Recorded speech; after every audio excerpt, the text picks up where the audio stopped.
Urine output कम होना शुरू हो गया है तो इसे बोलते हैं, वो यूरिया क्रिएटिन बढ़ने शुरू हो जाएंगे तो इसे ही हम बोलते हैं एजोटीमिया। तो एजोटीमिया, हाइपरटेंशन और हिमेचूरिया, ये ट्रायड होती है नेफ्राइटिक सिंड्रोम में, जो एंडोथीलियल इन्फ्लेमेशन की या डैमेज की वजह से होता है। और नेफ्रोटिक का मैंने आपको बता ही दिया।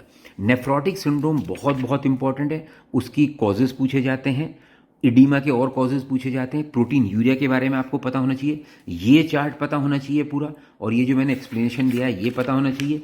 प्लस आपको ये भी पता होना चाहिए कि डिफरेंस बिटवीन नेफ्राइटिक और नेफ्रोटिक। एक कई बार ये भी पूछा जाता है कि आपने यूरिन हिमेचूरिया, जब भी पेशेंट को आया तो हम यूरिन डिपस्टिक करते हैं, उसमें पेशेंट का आरबीसी आ गए तो आपने बता दिया कि हाँ भाई हिमेचूरिया आ रहा है, लेकिन बाकी कॉज जिसमें आरबीसी आ जाती है, जैसे मेंस्ट्रुअल पीरियड है, इन्फेक्शन, ट्रॉमा, इनमें भी तो आरबीसी आ जाते हैं, तो इन सबको रूल आउट करो और फिर से करो। और अगर वो फिर भी पॉजिटिव तो हम बोलेंगे कि हाँ भैया यूरिन में आरबीसी आ रहे हैं।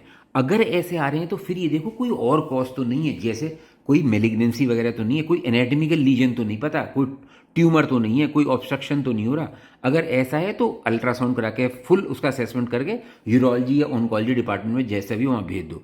अगर कोई एनाटॉमिकल लीजन नहीं आता तो देखो भैया बाकी रीनल डिजीज के कोई फीचर्स हैं, जैसे protein urea, hypertension, renal function, urea creatinine कैसे हैं, कोई फैमिली हिस्ट्री तो नहीं है।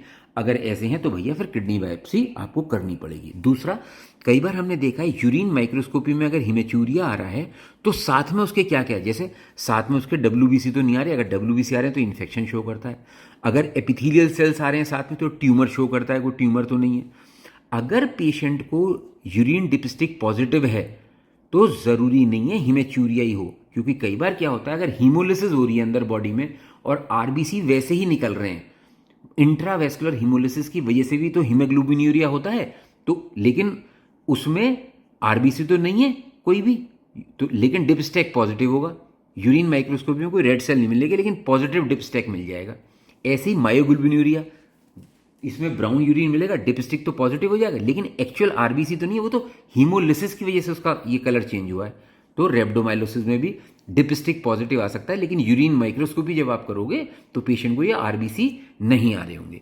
डिपस्टिक नेगेटिव एक है कि भाई एक्सेंथोसाई, बीट रूट अगर करोगे तो डार्क यूरिन आ सकता है, ऐसा लगेगा जैसे पेशाब में ब्लड आ रहा है, फिनोप्थलीन की वजह से आ सकता है। पोरफायरिया एल्केप्टोन्यूरिया में ऐसा हो सकता है, ऑब्स्ट्रक्टिव जॉन्डिस में कई बार ऐसा हो सकता है। बस।